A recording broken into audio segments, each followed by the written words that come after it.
welcome back, guys, to episode 3 of All Things Single Seater. We are here for the Saudi GP slash weekend review, and what a race, Jordan! What a weekend! Yeah, I think no one knows how these weekends are going to go. And last time out in Saudi, we had such a show. It's a bit like, well, what's it like when it isn't like second to last race, and it isn't like Max versus Lewis. So it was a kind of going into the unknown once again, but it turned out brilliantly, I think. But yeah, I thought it was amazing. There were lots of incidents that I thought were like a few silly little incidents and stuff like that, but the racing was amazing, absolutely amazing. I think first thing I mentioned though is probably Mick. Like that was terrifying to begin with. Um, what was your reaction with the crash? I turned it off. Mm. I didn't want to see like if if you look back, I don't know how many years ago, 20 years ago, 30 years ago, he wouldn't have got out of that. No. So you've got to praise how far F1 has come in terms of safety. But then it shows you what this track is like. We had quite a lot of incidents last year, and there's a lot of people who really don't like this track because of incidents, not just in F1 but F2 as well. But thankfully he's okay, and he'll be back racing for Australia. Mm. Yeah, definitely. It was yeah, I thought he'd broke his leg or his foot or something because when you first saw it, I thought he hit the wall like properly nose on. And Uh, then they said that he couldn't get out of his car, and I was like, oh, Haas are going to need another driver. Um, we- this time, one that they didn't want to replace. Sorry. But yeah, it was just so glad to see him. At least he was at the race, wasn't he? And he probably would have raced if he was given the chance to. So, I mean, yeah, yeah, definitely. it's going to be good to see him in Australia, and I think he needs a good result now in Australia, just because K Mag's got 2 points in a row. Well, 2 points finishes in a row. Um, Yeah. two Q3 appearances. But it really does show about the track as well. I still think it needs work. I don't know about you. Yeah, but I say it only needs work if they're going to continue going there. Yeah. If they're going to sign a deal to stay there for another 5 years at least, then they need to make it better. Um, if they're just going to do like another year, there's no point. Yeah. They're just wasting money because there's talks of them having another track for F1. Don't know when, but coming up soon, I think. But yeah, so it's like they've built this track, and every race we've had, it's just awful. Even if F2, obviously last year there was a big collision between Chair and Fittipaldi. Mm. Fittipaldi broke his heel. I don't think I like it. No, it's weird. It's so fast, and it's like Yeah, seeing the drivers going that quick is really really cool. But I mean, Mick's crash showed it. He was wide on a curb, and other drivers had got on that curb as well and were okay. So it's like it's not as if he was on a part of the track that he shouldn't have been on. That was a huge crash from a curb. So I think next year, even if they don't put a lot of improvements or changes to the track, I think they need to change the curbs, those fast sections, because yeah. There was a couple incidents in F2 with it as well. Um, that just felt like red flag F2 race. It was just absolutely awful, even in like free practice and qualifying, and it shouldn't be like that. no, You should like the poor F2 drivers. They get 45 minutes practice. That's it. But it was ruined because there was a lengthy red flag, which you can't help. But for then it to disrupt qualifying and in both races, it's like they don't really catch a break. no, no, they don't. In terms of the racing, it was. I do think it was really. it was amazing to see, but I was also a little bit scared at seeing the cars that close together through the fast sections because I was thinking, oh, this is amazing, but what if? And it kind of ruined it a little bit for me. Yeah, I did have some thoughts a couple of times when they were racing, that that's too close. Yeah. But the new cars have worked. They can follow closely for a long amount of time now. And we saw it obviously with Max and Charles, Fernando and Esteban. And it really does work. And another one, Kevin and Lewis. It's all different cars, different manufacturers. It does work, and that's what F1 set out to do. Um, but there was some really good battles, I gotta say. Yeah, definitely. I think Magnussen on lap one, he went around the outside of Gasly through the S's, and my first thought was, "Oh God, this." I know we know what's coming, but it was crazy. I mean, the Max and Charles was incredible. I was a really big neutral for that race because I thought Perez should have won. So I was just really gutted for him. So I was like, I don't care who wins this. Let's just have some entertainment, and it really did give us that. I thought there was going to be a repeat of last year with DRS chicken. That was almost heart in mouth moment. But I am glad that Max won just for the point gap at the moment, with it being obviously the second race. You don't want Charles getting a big lead so early. You kind of want it to be as close as it can be. Yeah, definitely. I think the thing what stood out to me between that Max and Charles battle was when they basically had stopped and like was right next to each other. I felt like might as well just pull over and have a chat. Yeah. I was just like, you know, you're in a race, right? Like, Signs ain't like that far behind. it's just funny how like they're using tactics against each other, which we haven't seen previously. But then it's because of the new cars once again. I agree with what you said about Perez. I think he should have won that. He done an excellent pole lap. Sometimes it just doesn't work out the way he wants it to, but at least his teammate won it. Yeah, yeah. The irony that it was Latifi. The last the last time Latifi crashed, it went for Red Bull. This time, not so much. But yeah, he did everything he needed to do, and I know it's only the second race, but his pace as it stands. I know obviously last week we said will they replace him? If he keeps this up throughout the season, they can't. Well, I don't think they will replace him. Yeah, I agree.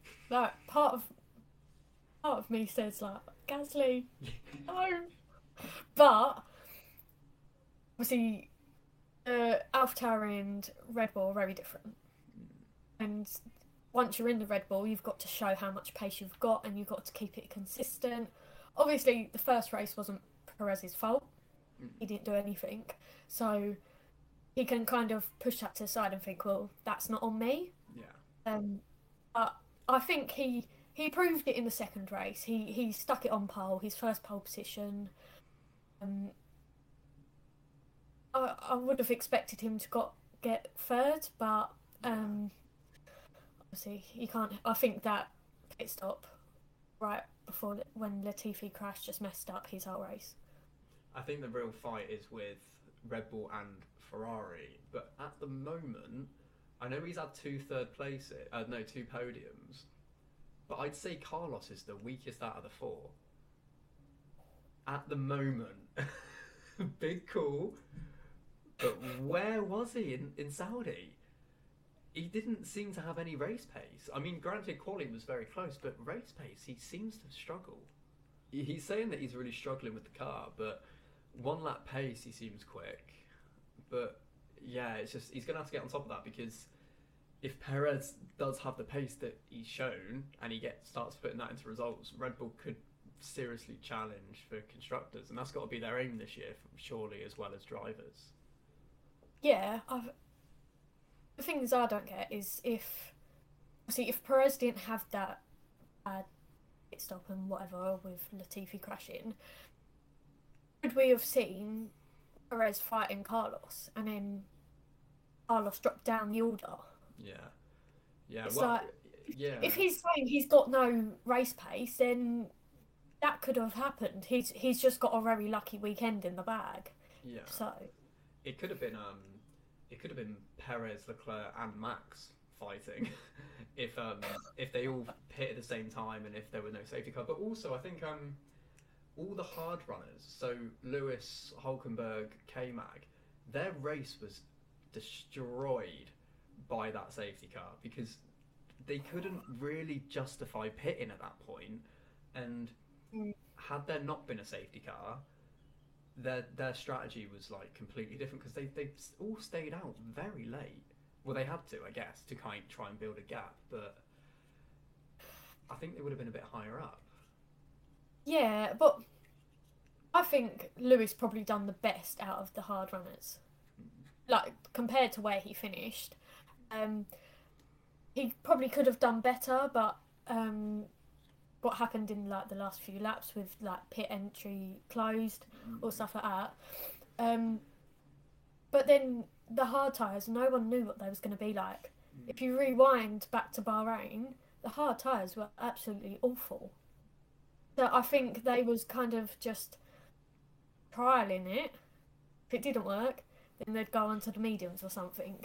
So I think they had a good race considering the tyres. But then with the pit entry closed and all that jazz, Yeah. it definitely ruined. I think that ruined Lewis's race. Definitely. I think I thought they were going to call a safety car, to be honest, for that because it was a VSC for a few laps. Like, Yeah. they could have just safety carred for one lap or got back underway and had more laps at the end, but that would have made it a bit more like a lottery, I guess, bunching the field all back up just for that. It does suck though, having two retirements that were basically identical in different cars at the same time. And unlucky for both drivers because I think Danny Rick could have got a point or two, and I know Alonso would have because of where he was. So Yeah, it makes you think. Was it just the heat? Because it was a lot hotter than it was last year. Then surely they would have noticed it a bit sooner. Would have done things to prevent it happening. Yeah, strange how they couldn't even get into the pit lane. Like yeah, it just seemed like it stopped when they came out the last corner and they was just like moving forward very slowly. yeah. I mean, yeah, Danny Ricks was terrible. I mean, Alonso did virtually a whole lap, so it's like he could have pulled over anywhere on track, but he decided to just stop. And I mean, it's almost like the car was like, nah. I've taken you this far. You can walk now. I'm gonna stop but here. that's because of the service roads. There's barely any, and when there is one, you have to have tractor come out onto the track and lift the car off. But it takes absolutely ages because it's got to come from the nearest entrance, and it's probably going to be nowhere where he stopped. So he done the right thing though. Yeah, definitely. Speaking of Alpine, though, what a battle that was. I was expecting contact. I don't know about you. Yeah, I was like, this is too close to comfort. Yeah, I think Ocon was bold with his defensive driving. It was quite funny on Sky after they showed it, and it was Ocon, Magnussen, and Norris. And Ocon was like, yeah, that's fair. And Norris and K-Man just looked at each other like, is it?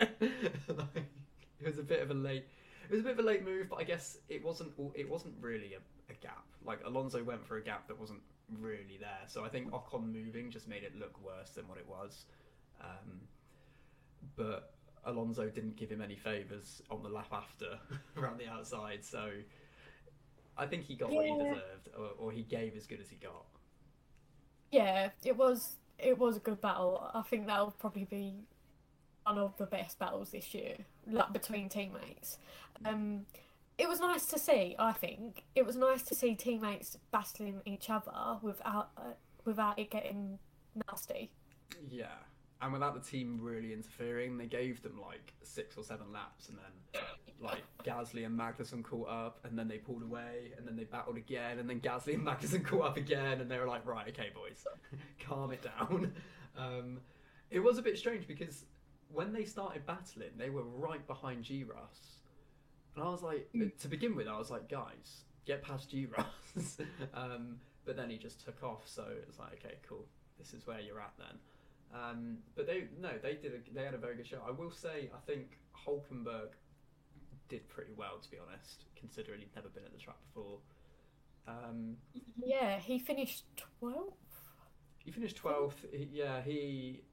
I mean, he's had 2 races. He's out-qualified Stroll once and out-raced him once. So, for a reserve, I guess that's all you can ask for. I mean, he did well on the hards. He was kind of the sitting duck after the safety car and everything. I did kind of feel sorry for him, but he made a mistake on his quali lap, which had he not, I know it's all ifs and buts, but had he not made that mistake, he'd have been 12th in Q1, so he would have knocked Stroll out. Oh no, he would have knocked Stroll out, which would have been pretty funny, actually.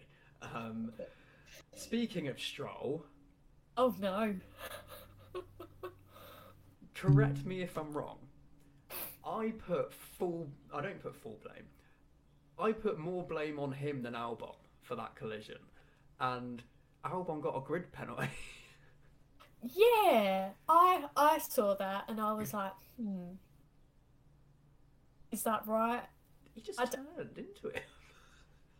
And the thing is, it was Albon's race who ended.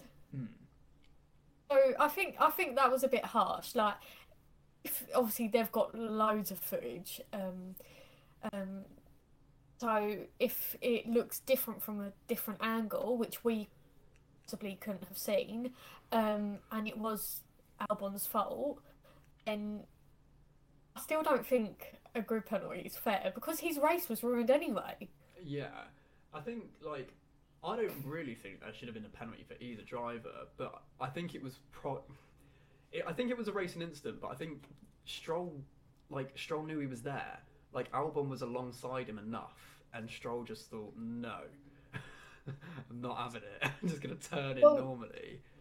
You say that, but... Oh, God.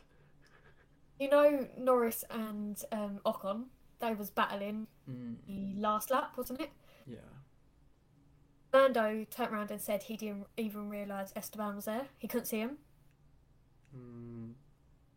So is that the new tyres coming into effect? Because the drivers were complaining the fact that they could barely see. Yeah. So could that have been like the same thing with Stroll and Albon? Yeah. I think I might be a little bit biased because I don't like Stroll. But it's not. I don't like Stroll. I've said it enough. But I don't think he deserves an F1 seat, and I think because of that, every time he does something stupid or every time he does something a little bit dopey, I probably get a bit harder on him than I should. But he doesn't know me, so he's not going to lose sleep over it. It's all right. I mean, but yeah, I thought it was silly, but fine. Albon, you've got a grid drop, which is probably not going to do much. If we're being fair, take nothing away from Albon. I think he's walked away from Latifi so far this season in the first 2 races. Probably fair to say, would you say? Because I mean, we both backed Latifi to do all right this year. Yeah, look how that's going. Jesus Christ. Not very well. Yeah. I don't know. I saw someone post on Twitter saying like Latifi should be done, like this should be his final year. Yeah. I saw it and I was like, I do somewhat agree. Yeah. Like, 3rd year, obviously, I give drivers a 2-year grace period. No. Yeah. But there's stuff throughout the years what he's done, and it's like, what are you doing? Like, you could have avoided that. And like, when he crashed in the race, It was like, I don't know how that happened. Yeah. What the Sky commentators do, Yeah. or the one in the car. It's just like, oh, like, just own up that you've made a mistake. They're not gonna like shout at you too Yeah. much, but Well, yeah. it's I don't know. He needed to prove himself this year. With obviously Albon coming in, obviously he doesn't know the team, whereas Latifi has known the team for 3 years. He's worked with them, building his car, Yeah. giving advice. Whereas obviously Alex is new to it all. So don't know. I don't know if he'll be here at the end of The next season year. or the end of the. I don't Well, think. I was gonna say at the end of the season, but I thought maybe that's a little bit too harsh. Yeah, I think like if he keeps driving now, how he's driving at the midway point, they might be forced to look at other options. They've got obviously Aiken as their reserve and test driver. Questions are going to be asked: can he do a similar job? And you know, I back that he could and probably do better. I think for someone that's got a really bad record in junior racing, he's really showing that he didn't warrant his place in F1 anyway, in my opinion. Yeah. Because I mean, he didn't win that many races in F2, and he wasn't ever really in a title fight, was he? I think he might have been in his final year. I think he finished Yeah, fourth. his final year he battled with Victor Fries for the title. Okay. So I don't know. It's tough because I don't dislike him at all. I think he's a lovely guy. Yeah, I think he's really nice and stuff like that. And like with what happened with him last year, after obviously Abu Dhabi, all the stuff that was said to him, his family, girlfriend, so on, obviously uncalled for, and it makes you think like he did nothing wrong then. Yeah. Could that be a factor to his driving? Is it knocked him? I'd like to say no, but it could be a possibility. Yeah. So, and it's a shame because he didn't do anything wrong, like I just said. So for him to have people still saying horrible things, and they've always said he's a paid driver, so it must be daunting for him. Having things just eating away at him constantly, everyone looking at his mistakes. But yeah, I think Williams need to know when there's a time for him to be with the team and when there's a time to go. Definitely, especially when they lost Russell, so they've lost a big asset. They bought on Albon, fine. Like Albon's not a bad driver, but I think they might need to benefit from getting a better second driver. But time will tell. I mean, next week in Australia, he could finish in the top 10 for all we know. But as of now, I don't think he should. I don't think he warrants that seat at the minute. But yeah, there are plenty more races to come. I mean, all the midfield teams need those. I think Tsunoda, if we talk about AlphaTauri, Tsunoda needs those races. He didn't have a bad Bahrain. He had a bad quali, but he scored points. He couldn't qualify in Saudi, and he didn't race either, did he? No, he didn't. No. Yeah, so he's not really been given that chance or that like yet. But this is going to be a strong. It needs to be a strong season for him, especially as Gasly is still pretty much what he was last year, I'd say. Yeah, obviously there's a few drivers who haven't raced at where we're going to. Obviously Latifi and Tsunoda haven't raced at Australia at all. Yeah. But there's other ones like Canada, Singapore, probably some others what I'm forgetting, but that's a time to prove themselves, I think. A new track. Obviously, with Australia's improvements to the track, it could benefit them. bit more than what we're expecting. Yeah, I think both AlphaTauris need a good weekend. Both drivers, not just one. Because it seems like they're taking it in turns, the bad luck. Yeah. First it was Gasly. Next week it's Tsunoda. Yeah. So third time lucky. Yeah, definitely. I think it's going to be interesting. I know we touched briefly on Haas before, but K-Mag has religiously done very well at Australia, and Haas have also. Takeaway 2018 with the tyre issue, which became a meme because of Drive to Survive. But yeah, takeaway 2018. Well, take away that from the race, but quali they were up there. The race, K-Mag was ahead of Max. He jumped Max at the start. So if they've got a car that can do it, you know that K-Mag is going to put in a result at Australia because he's done so well there in the past. I mean, he got a podium on his debut. His best ever result on his debut, and he's never hit those heights since.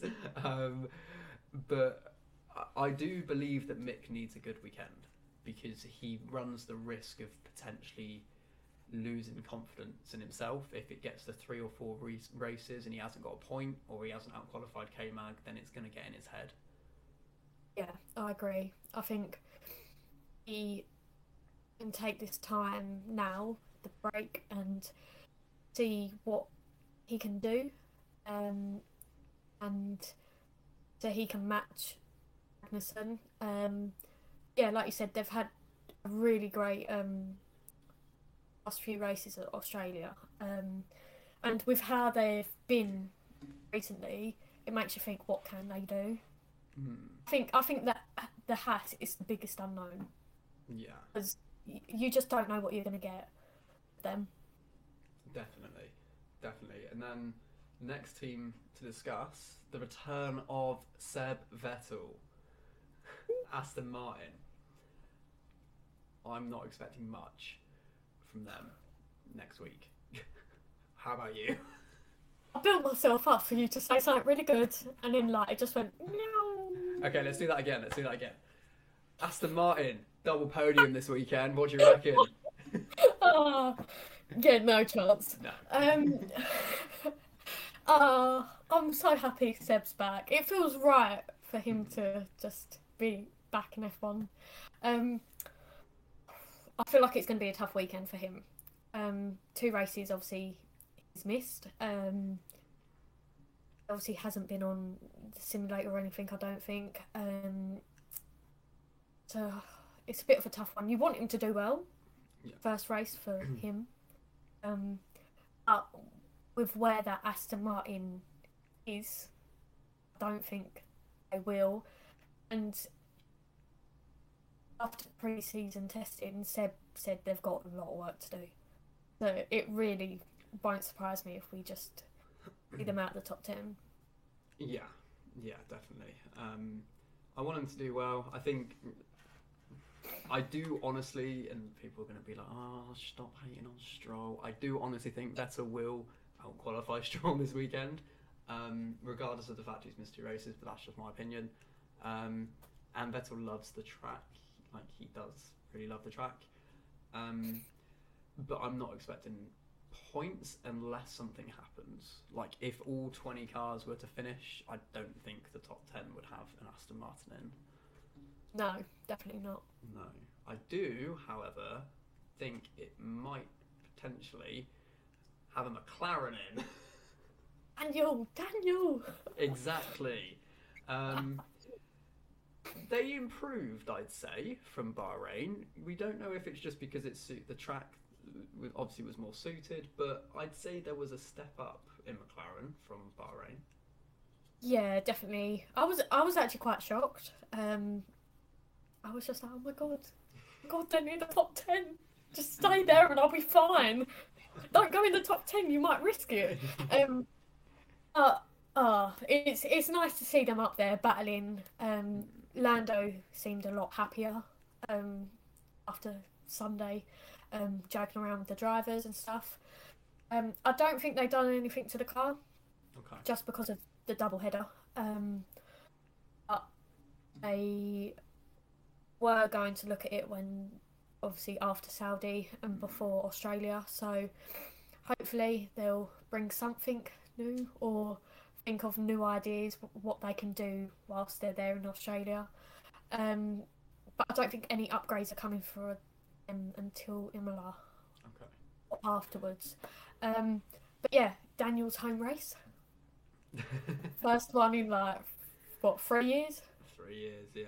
Oh god, that's weird. So I think, hoping it's a good weekend for him and Lando obviously, but him more obviously. It'd be nice to see him in the points at his home Grand Prix. Yeah, yeah, definitely. I'd like to see McLaren in the points. I like to see both because obviously I'm a McLaren fan, as a lot of people are. But I would like to see Danny Rick. I think Danny Rick's been more unlucky already with obviously the retirement. They were both in the points. And correct me if I'm wrong, but I think Danny Rick was ahead of Norris when he retired. So yeah, So, you know, he's clearly not. It's not like it was last year where he was really struggling for pace. I think it's just the car this year. So it'd be nice for him to get some luck. I do think we're going to see both Alpines in the points, providing there's no incidents. But I do think we will. We're going to see their new livery, aren't we? yes, yes, the blue is coming back. Which I'm keen for. I'm all for. You don't like it, do you? Oh, I really don't. I've gotten used to the pink. I think, Why? Just why would you keep it for the first two races? I kept calling it a racing point, so Yeah, but it was nice. I was like, oh my god, the racing point again. But it's you just get used to it. yeah. I think it would be nice though. I like the blue, but I like blue. It's my favourite colour, even though I'm wearing green. But I mean, like, I think it looks good. I think it looks good. Watch them be terrible now after me saying I love the livery. Their good luck was because of the livery. But yeah, that car does look good. It pushing, I'd say, Alpine are in the bracket of Mercedes, Haas, and Alpine. I'd say are the three faster cars after Ferrari and Red Bull, and AlphaTauri aren't far behind that. Yeah. So yeah, they're in there, and they got a good-looking car with both liveries. Is the pink coming back at all? I don't think so. That I sucks. think Like, I it was think a it was. nice one. It was. I think it was just for the first two races. Oh, okay. Fine. Well, brilliant. Rude, isn't it? Yeah. Moving on to Mercedes, we've done Haas. I think I think there will be two. Well, I think there will be at least one Haas in the points this next weekend. And I hope Mick gets Q3. I think that could be on the cards. Yes. But Yeah, I agree.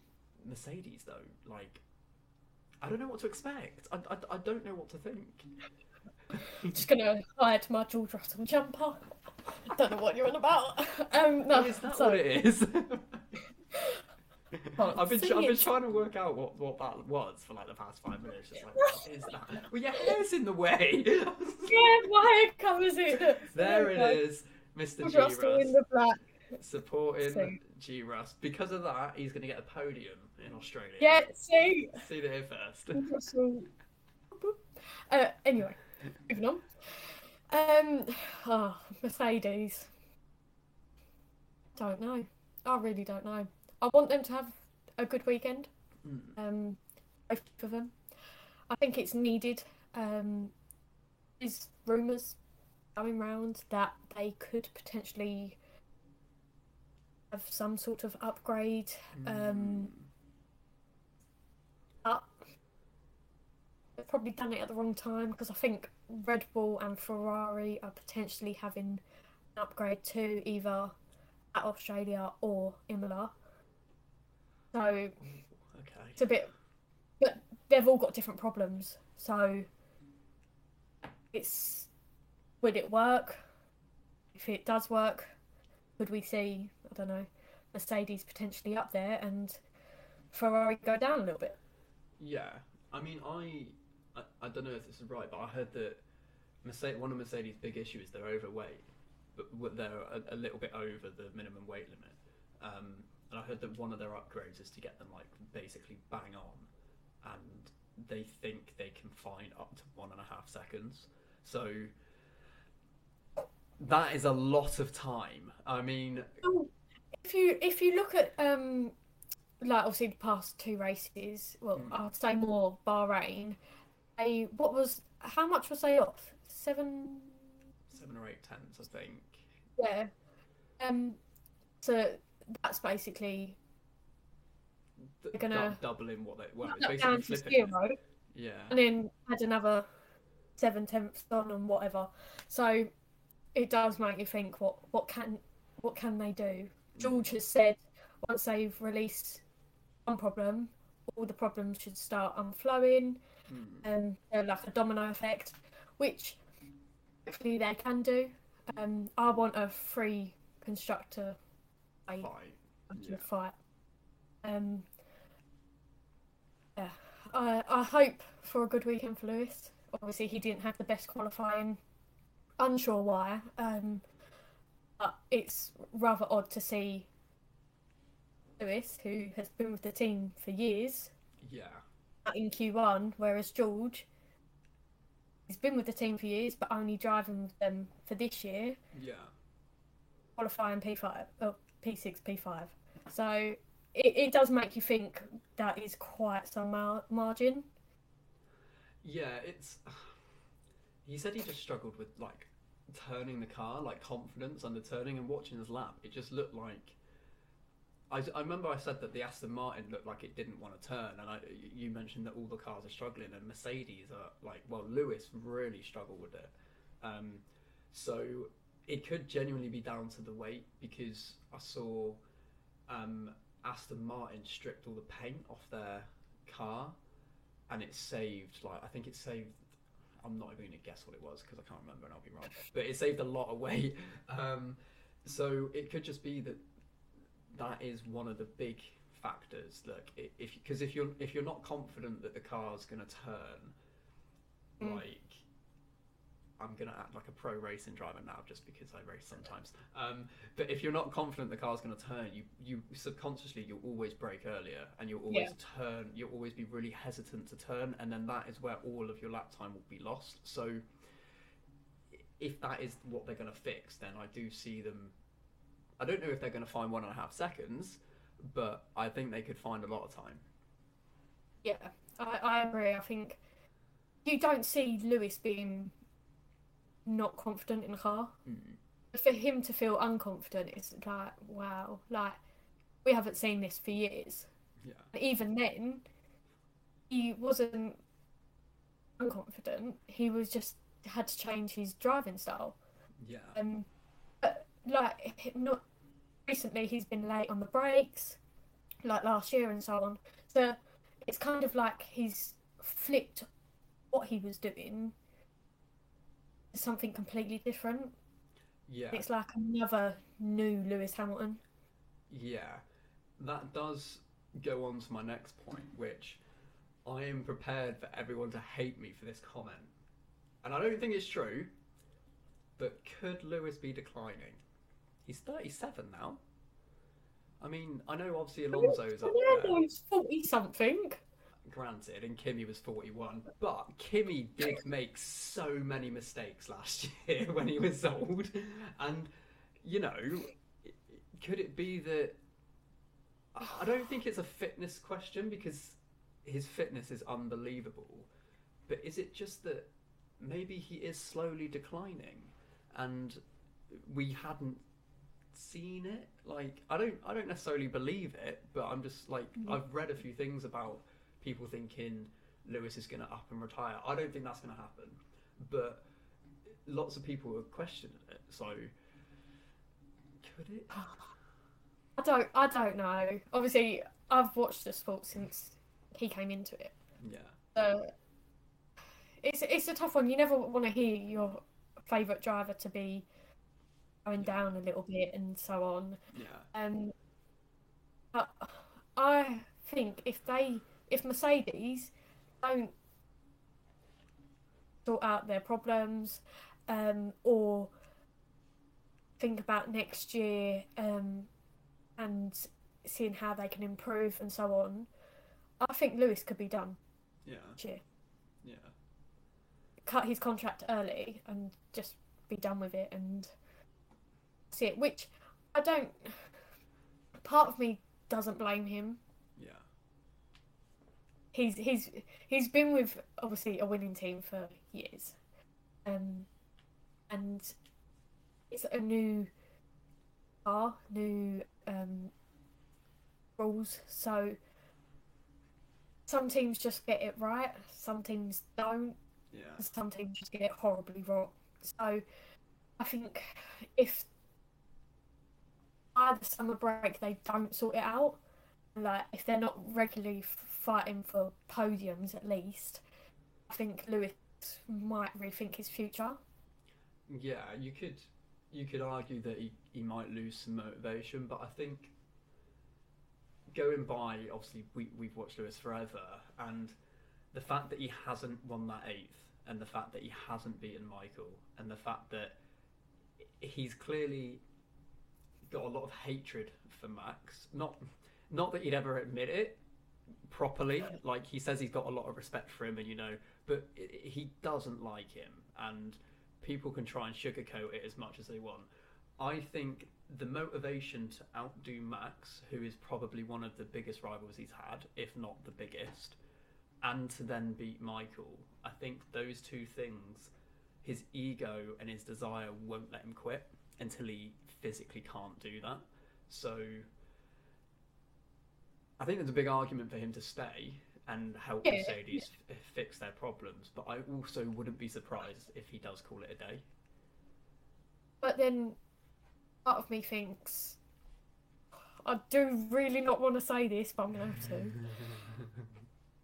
Was Lewis's best of winning that eighth last year? Because no one knew what was going to happen. Because I thought Red Bull was going to go down, and the fight potentially be between. I wanted it to be between Mercedes, McLaren, and Ferrari. But obviously you can't count out Red Bull ever. Yeah. So part of me thinks maybe last year was his best year. Because teams may be already thinking on to next year about how they're going to do things, change some things, all the data they've got so far into next year's car. So it does make you think that, and there's a point where he needs to say enough is enough. Yeah. They've got George. George is there, hopefully going to be their next Lewis Hamilton, build the team up. Yeah. Gasly. And then win couple of titles, Then obviously they're juniors. Push Gasly to the side for one moment. Okay. But like they've got juniors coming up. So it won't surprise me if we see a double junior pairing at Mercedes in a couple of years' time. Then obviously bring Gasly back in. If he got brought in and it be for a year, that year could really help Mercedes. Yeah. It's a completely new person to Mercedes powertrain.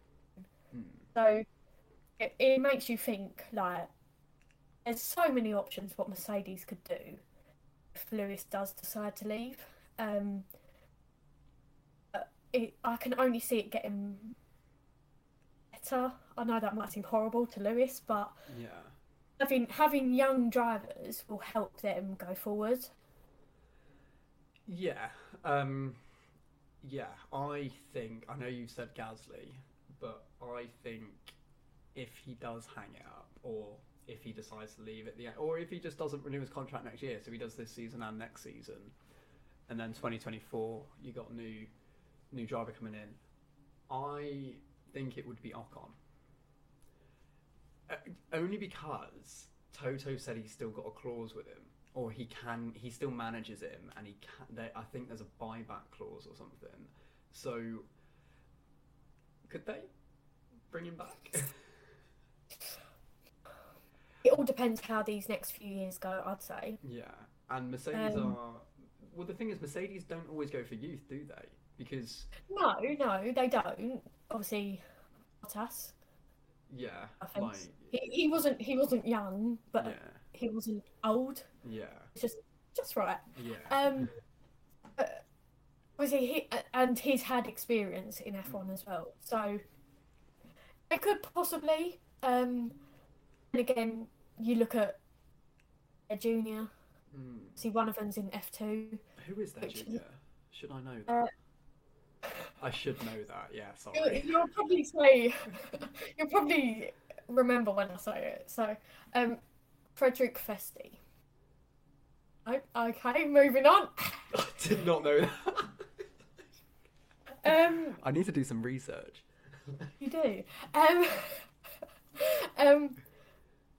Yeah, so obviously he's in F2 at the moment, first year. It's looking like he'll probably do a second as well, depending on money, also on. He isn't having the best start either to the year.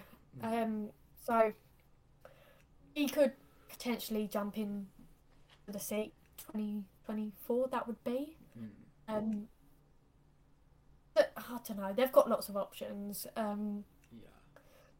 I don't know if Freeze could actually Esteban... make his long-awaited F1 debut. I doubt Yeah. it, but it would be nice to see. Yeah. What was I going to say? There has been some news. Oh, Where was it? what's the news?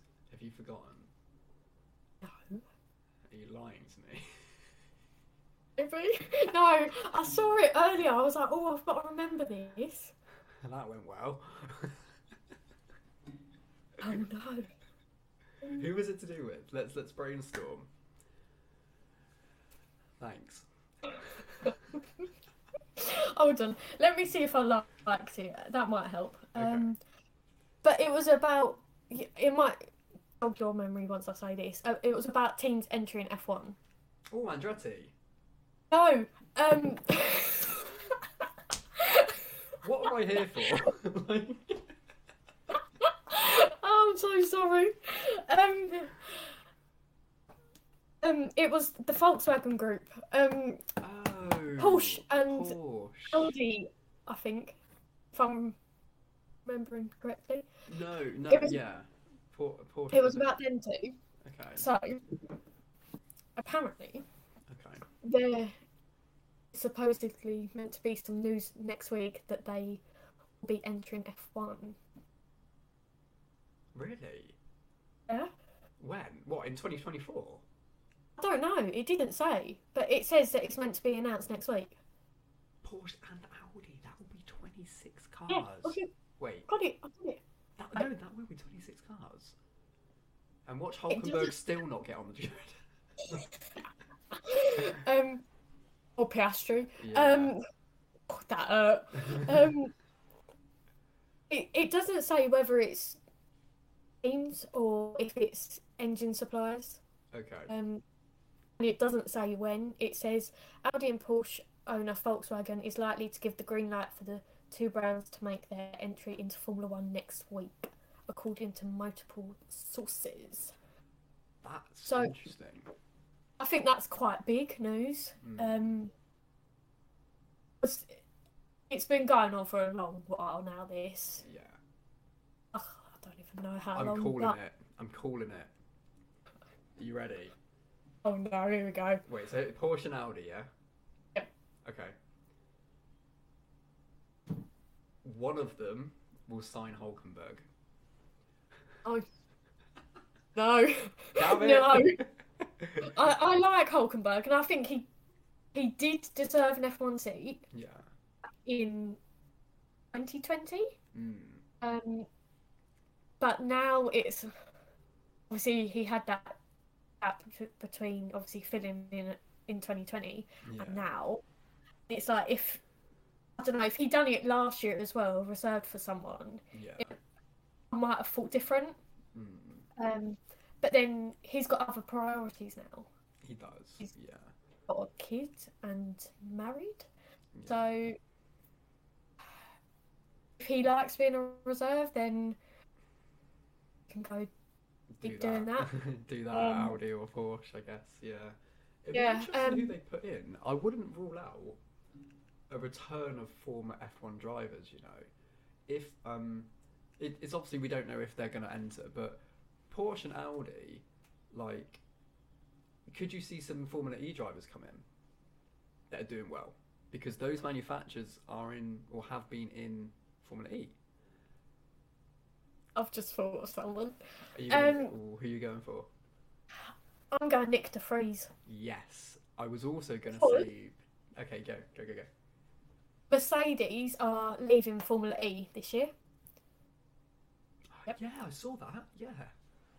Um, apparently McLaren is meant to be taking it over.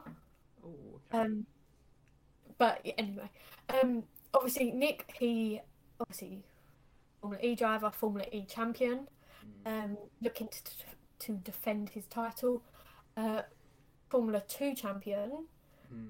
um, and obviously he does a lot of stuff with Mercedes, the F1 team. Um, so I instantly thought of him, no doubt.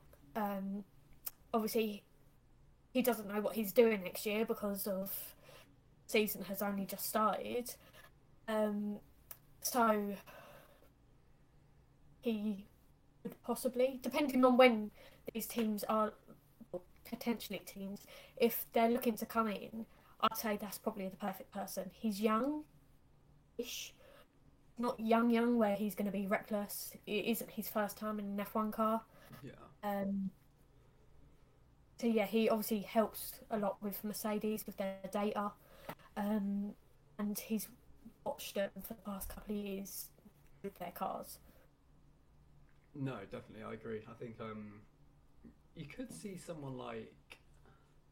I don't think it would happen, but it would be nice to see someone like John Eric Verne back in, because he has done very well in Formula E, or someone like Felix da Costa, who Horner said he was the one driver he regretted never made it to F1, and he said he felt he should have. So that would be nice. But I think they're more pipe dreams than anything else. I think what will happen is you'll probably get something like Giovinazzi being loaned to one of them from Ferrari or something.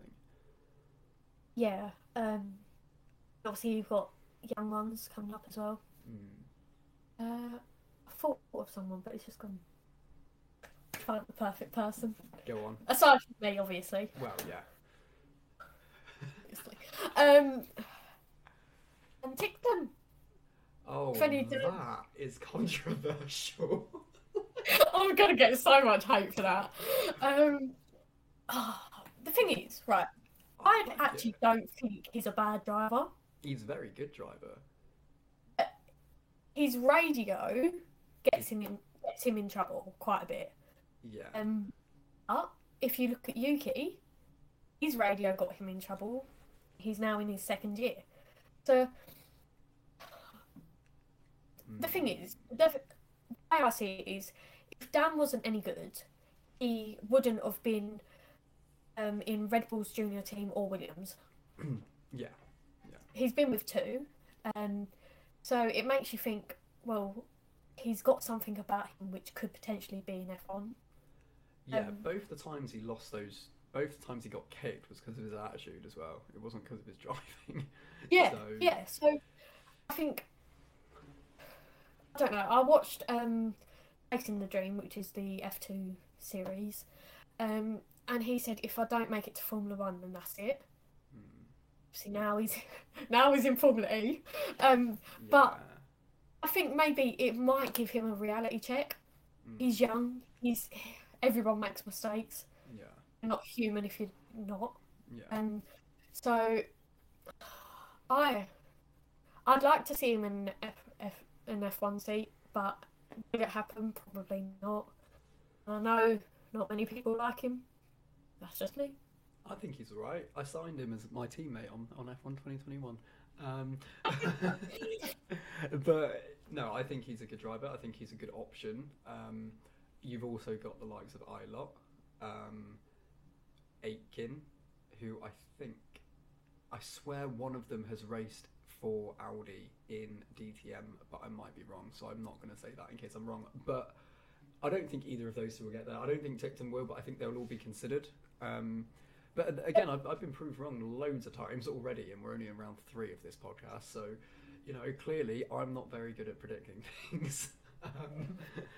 But I think, yeah, they'd probably go for new, but who else could you get? I guess 2 years, a lot can change, can't it? Yeah, well, obviously we don't know when they're coming in. It was going to be at 2024, 2025. But I'm thinking, has them seeing the cars on track the past 2 weekends, has it maybe pushed them to think, well, we want to be in it as soon as possible? It could be. They could have been delaying their decision based on like the first 2 rounds or something. That's cool.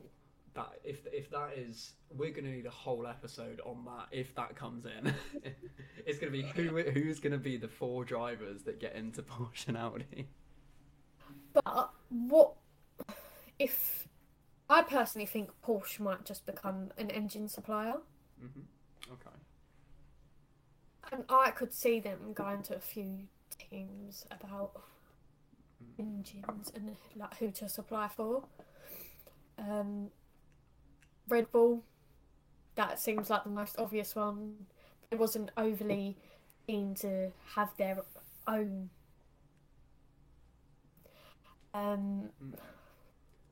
McLaren. Yeah. There's some talks of one of the teams taking over McLaren as a whole, which I don't think will happen. Yeah. But they might want to move away from Mercedes. I don't know who else really. They're the 2 what stick out to me: Red Bull and McLaren. Yeah, or an independent team like Haas or Alfa Romeo, potentially, because obviously for them, they want something in exchange, don't they? When they have engines, it's always like, oh, we'll put your drivers in or whatever. Like with Alfa and with Haas, but I think they could be options if they're not financially struggling, or if they don't necessarily need to rely on having drivers given to them anymore. You could see them move to different engines. I don't know about Haas, but I'd say Alfa Romeo. Haas are quite loyal to Ferrari at the moment. Yeah. Ferrari's helped them massively. Some of the staff going over to Haas. Obviously, engine has helped with their car this year. But I feel like there's an unbreakable bond between Haas and Ferrari at the moment, and it will only go bad when engine possibly goes bad. Yeah.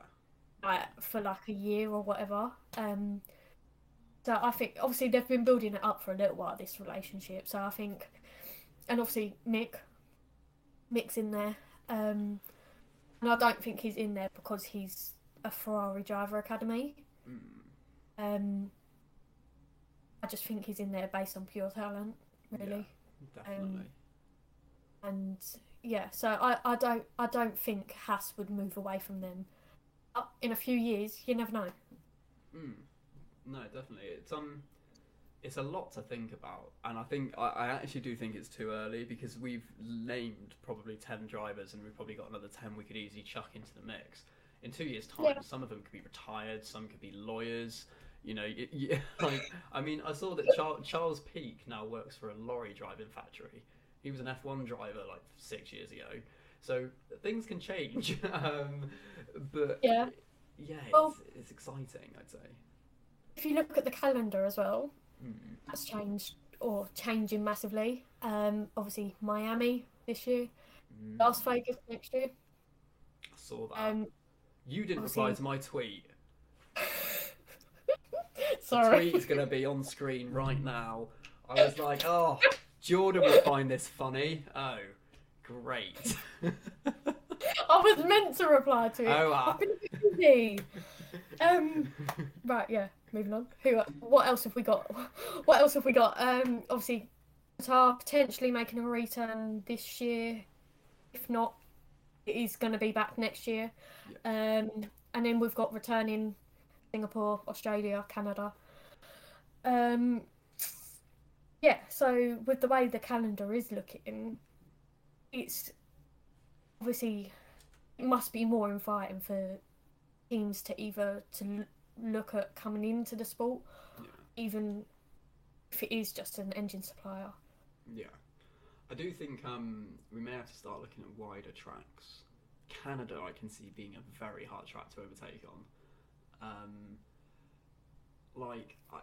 I would love as well. I don't know if it would happen, but I would love to see the Indianapolis, back on the track, back on the calendar. Not the full oval, but the one from I think it was 2007 that they stopped racing there. It was like half the track was the oval out, and then like the other half was a track, but it's wide and it's you could see some amazing races around there, like side by side through corners and stuff, and the cars could do it, and the track's wide enough for the cars to do it. But there are many others. I want to see Nürburgring back, like properly. Yeah, there's so many tracks I want back, but obviously it then goes into that thing of how many tracks is too many. Yeah. Obviously, there's recent talks saying about 30 in a year. If that ever happens, I will stop watching F1. The thing is, right, I struggle now. Yeah, like, I have no social life. All these different timings and like F2, F3, Formula E. No, I'm joking. I wouldn't say the word. But if they did do 30, you're asking too much. Not just of the drivers, but teams. They've got families. They've got other things going on. They're not going to want to be away for 30 weeks in a year. No. But if they do it, then they need to pick it up and have either like a 3-week break every so often. Yeah. So kind of like a summer break, like I don't know, a couple more times. Yeah. It all obviously I know it all depends on when they can race at the tracks with weather and so on, but yeah, Malaysia. Yeah, see? Yes. There's so many. Have you seen the photo? Have you seen the photo of Malaysia at night? Yeah. Oh, I want it. I'm all for it. There's so many. Portugal, Turkey. Yeah. You know what I want back, which I don't think is a favourite. Go on. The Jello. That was a bit of a late reaction. No, I give you Mugello. I think Mugello's a nice track. I think it was undone by the crash at the restart in 2020. Yeah, but we only saw it for that 1 year. Yeah, we only saw it in 2020. It should be. I think at least give it another year. Yeah. But then it's that thing of, well, Italy's going to have 3 races. Obviously, the US will have 3 races now. Yeah. When is too much? Yeah. I think. I saw some people say they want another one in the UK. Street track in London. I saw someone say Brands Hatch. Yeah, it's that thing of, well, why are these countries allowed 3 or 2 and we're only allowed 1? Yeah. There's already tracks about. Why couldn't you use one of them instead of build a new one? Yeah. Lots of different factors. Yeah, definitely. I think it's hard. I don't ever want to see them go over 22 or 23, which they probably will. But I'm only saying that because I think you lose excitement as well. Like if you've got 30 races in a year, when am I going to go on holiday? Summer break, obviously. Yeah, where like all of the everyone has their lives, and like I watch all the races, but I've got mates that work weekends and can't watch every race, which is fair enough. Like, F1 don't care about the average Joe, but I think you're gonna have there being less views, less average views on race day, because people will be like, "That's fine, there's one next week. I'll catch it then. I'll watch the highlights." So I think you got to keep that excitement, and I think going over what we currently have could risk losing it for the average fan, the avid watcher. Yeah, I do agree. That's obviously another thing they've got to think about. Yeah. It's turning into that thing where if F1 goes any further, there's going to be a lot of people, like you said, not going to watch it. And they've worked so hard, especially in America, to get a big audience. You don't want to push it. Obviously, different time zones as well. The Las Vegas race will be at 3 a.m, 4 a.m. Really? Yeah. Wait, 3 in the bruh. Nah. Yeah. But it's on a Saturday, so it's okay. Wait, hang on, what? It's on a Saturday? They're on the Saturday is in Las Vegas, so for us it'll be Sunday morning, I think. Alright, okay. Yeah. It's that thing of there's a lot of fans who wake up early for the races now. Yeah. And not just for the races, there's a lot of people on my Twitter who are up for the free practices, qualifying, so on. And not just that, it's for F2, F3 as well. If that was me having to get up really early for every single race, I do count myself very lucky, by the way, that I don't have to. Yeah. I wouldn't be able to do it, one, because of work, simply, and two, my family, and mainly my health. Yeah. My health wouldn't be able to deal with it. There's people in my families who wouldn't be able to deal with it, and probably many others as well. So yeah, it does. They've got to be sensible about how many races they're going to add. Yeah, I'm actually excited about the 3 o'clock though. I mean, I'm going to be up. I mean, although in 2018, 2019, I woke up for Australia and then fell asleep and woke up 2 laps before the end. So that was at a 5 o'clock race. But I'm going to do my best. I'll stock up on Lucasades. If you want to sponsor me, Lucasade, that'd be great. And if not, I'll get a Red Bull next week. But yeah, I think it'll be exciting though. It will be really exciting. Yeah, I'm just looking forward to Australia and getting up at like 5, 6 o'clock. Yeah. I think that's a decent time. Yeah. It's only a couple of hours before I'm awake anyway. Exactly. But yeah, if they keep it how it is, it'll be fine. Yeah. Speaking of Australia, we've had 2 races now, so give me, Jordan, your top 5. For the race? Oh yeah, no. Okay, who's going to be on pole and give me your top 5? Yeah. That's hard, actually.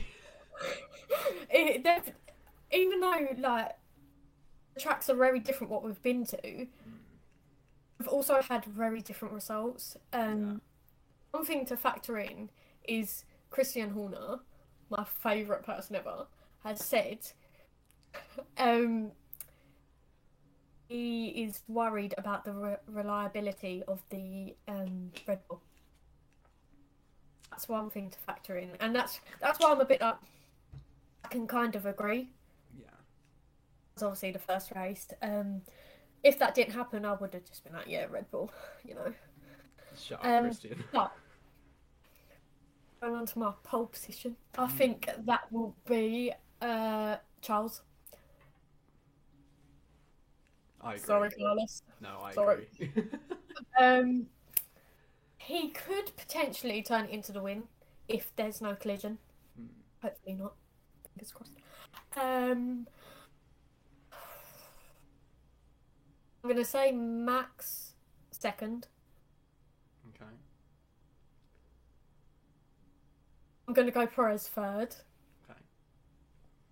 Carlos fourth, and George fifth. Okay. I'm gonna back you on a Charles pole. I think it's gonna be out of Charles and Max, and I think it's gonna be Charles. I think Ferrari are gonna be better suited to this track than Red Bull. Not by much, but I do think Leclerc will pip it. Race.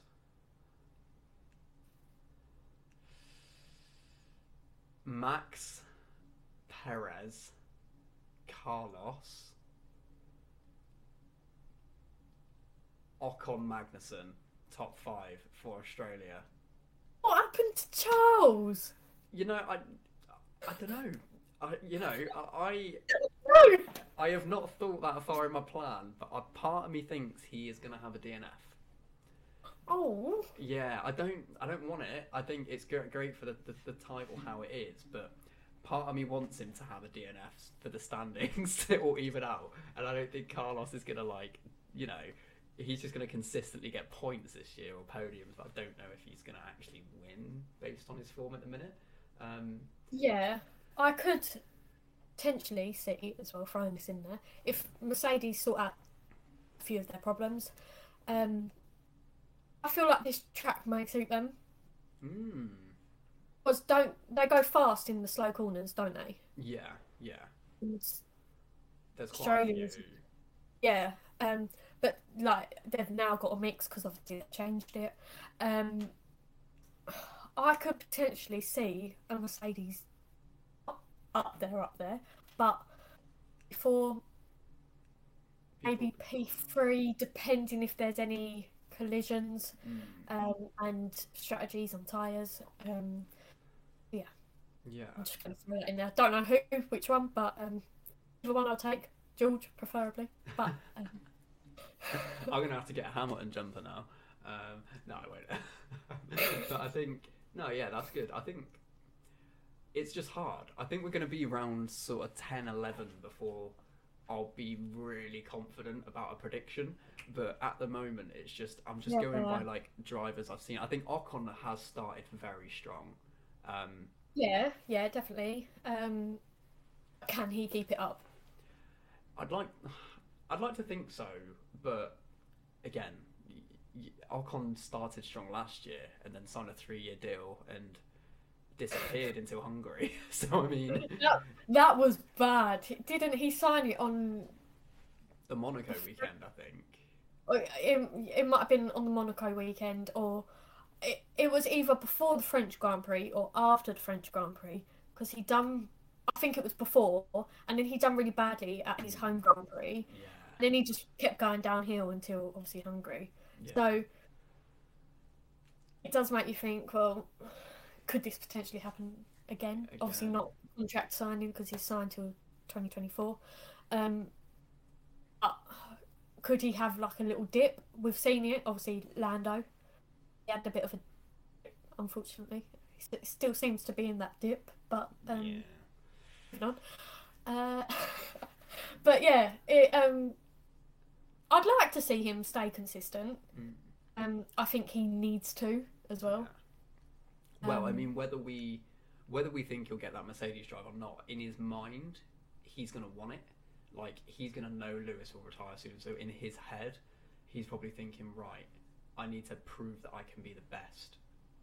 Like, if I can out-qualify and outscore Fernando, I'm halfway there, sort of thing. So he needs to be going into every weekend thinking, right, this is it. This is for the future, sort of thing. Yeah. And I think every driver does somewhat look into their future. Obviously, apart from Max, because he's signed until like 2050. Yeah. So, all right for some, isn't it? But like, obviously, there's a lot of drivers who contracts are ending this year or next year. The one thing I've got mentioned is the Las Vegas video when they told the drivers they were going to race there next year. One what stuck out to me was Danny Rick. Now, I don't know if he was joking or not, but seeing as his contract is ending next year, and at the moment it doesn't look like it's going to extend, he joked around about retiring. But now they're obviously got Vegas next year. He's like, oh no, now I'm not going to retire. What driver jokes around about retiring in F1? I mean, Danny Rick is a joker, but I don't know if he would unless he was quietly thinking about it. Would he out it so much as well? Because I know he's a joker, and that's what made me think, well he's joking. Yeah. I personally haven't heard anyone joke about it in F1. Yeah. No, that's true. Kimi didn't even joke about it. Kimi told no one. He wrote it in an envelope at the start of the season and kept it a secret until like the halfway point. He said he knew he was going to retire. Yeah. I think it was probably after the first free practice of last year. He was like, "Yep, I'm retiring." But did you see the end of year predictions? Yeah, I did. Yeah, so they took the predictions from all the drivers before, at the first weekend in Bahrain, before the first practice, and then they were sealed, and then opened on the final race. And Kimi wrote "retire from F1," so he must have he clearly knew, and he was just like, "Yeah, fine, whatever." But I don't want to get another one of those this year, like someone to retire. I think so. Might. Well, might, but he wouldn't be included in that video anyway because he wasn't there. So you never know. Yeah, that's true. That's true. He might have done it from home. Sim call. Yeah. Don't show anyone. I'll post it to you. Yeah. No, I say if anyone's retiring this year, which seems crazy to talk about, it'd be him. Yeah, I don't want it to be, but I think realistically, it will be. And I think if we all have to be honest with ourselves, I do think this will be Seb's last year. And Alonso, if I'm being honest with myself. No, because he annoys me. I feel like I have a love-hate relationship with him. Even though I've never met him, but well, yeah, obviously. I think, oh yeah, he's great. Then the next minute, it's like, oh, I might stay for another 2-3 years. Yeah. What about Oscar? Yeah. I don't know if it's just me thinking Oscar deserves that seat, or if it's just you should retire. How many times have you done this now? How many times have you retired? Yeah. I don't know. It is hard. I think if he's still performing well, which he has been, then I back him carrying on. But I think if he's just going to be there, I think Raikkonen was there as a hobby because he just enjoyed it, and I honestly think they would bet. I honestly think Alpha were in a position where they weren't going to drop him. Like, it was all on him. But if he really cared, he didn't care about the youth at all, but if he really cared about the youth, like what Seb has done, where he said he'd stop at 37, like, regardless, so he's not that far away from that anyway. If Kimi had backed out a year or two earlier, you could have seen other drivers in there now. Like, Piastri could be in there, you could have seen... Callum! Callum! Exactly. You would have seen Mr. Ilott in there. So I get it from that perspective, because is he stopping a young talent coming in? Yeah, but and if he's still good enough. I feel horrible saying this. Obviously, F2 is there for a reason. Yeah. It's so that the best drivers can come up into F1. Yeah. And if they're not, I can think 2 occasions of the champions not being F1 once they've reached, obviously they've won the title. What is the point in it? What's the point in F2? Mm. No, I You're agree. you're you're wasting their years basically. Like, so obviously I was thinking of Nick de Vries and Oscar. Yeah. See, both won it champions. They haven't got a drive. No. Yeah. No. So obviously Nick has been very lucky. He's put into Formula E. Then I even think second place should be put in there as well. So first and Or second. like, not potentially like not guaranteed a race drive, but guaranteed at least a reserve driver role the following year or something.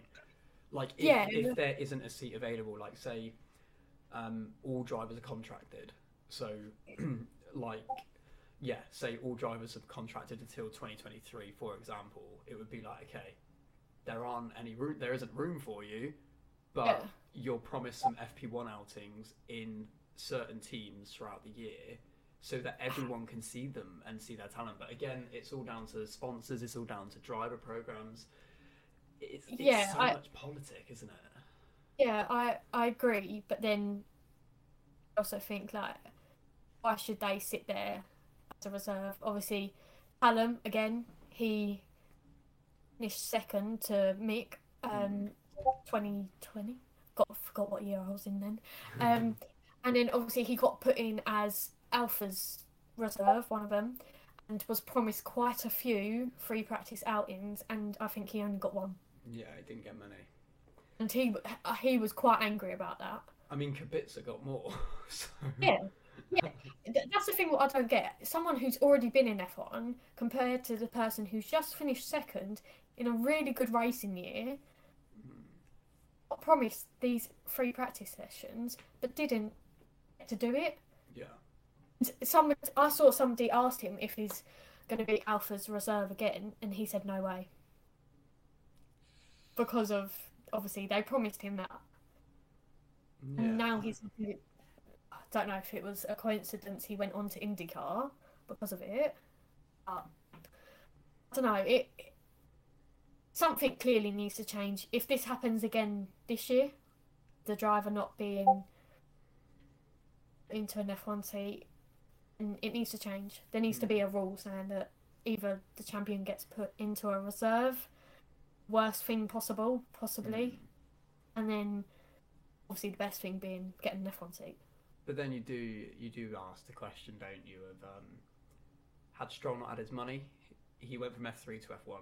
You know, Max, a different story because he was phenomenal, but he went from F3 to F1. Ocon did the same. He was put in that manner to help with their finances, so he was kind of a pay driver at the time, but so was Wehrlein. They were both Mercedes juniors. So it's not actually a pay driver, but they had backing. You know, Mazepin, obviously he's been replaced now, so that's fine, but you look at it and think like, the drivers such as Stroll or Latifi, like they've had their time. Are they good enough? No. Yeah. Are they good drivers? Yes. Very, very, very good drivers. Are they F1 standard? No. The whole world can see it. They've had 4, 5, 6 seasons between them, like in total. Stroll's had more. Well, no, Stroll was 2017, so he's on his 7th year in F1 with 2 podiums in a team that won a race. If you look at it, I just had a thought completely. Compare Lance Stroll Mm-hmm. to Lando Norris. Okay. Lando has obviously been in the sport since 2019. Mm-hmm. Lance Stroll has been in there since 2017, did you say? Yeah, 2017. A couple of years between them. Mm. If you look at Lando compared to Lance, see, Lando obviously got quite a few podiums, pole position. Stroll did get pole in Turkey in 2020, granted. And Yeah. it shows that he is talented. But Yeah. is he quite on the level? Like, I just don't think consistently he is on that level. And that's what defines a good driver from a great driver, I think. Yeah, no, I agree. I think, I don't know, it's a bit tough because you could pair all the drivers like Yeah. who have recently came in. One a bit closer to Lance is Pierre. Mm. Um, he's had it a bit tough. But he's put in the results when it's mattered. Yeah. But it's kind of warranted why he's got a seat. Yeah. I, I think we could sit here for hours talking about what the drivers have got compared to the drivers who haven't really Got it. got the thing they need. Yeah. Yeah. But then like, you could see some drivers move to IndyCar who are in F1 now, could move to IndyCar, makes up a couple of spots, and that might suit them better. Yeah.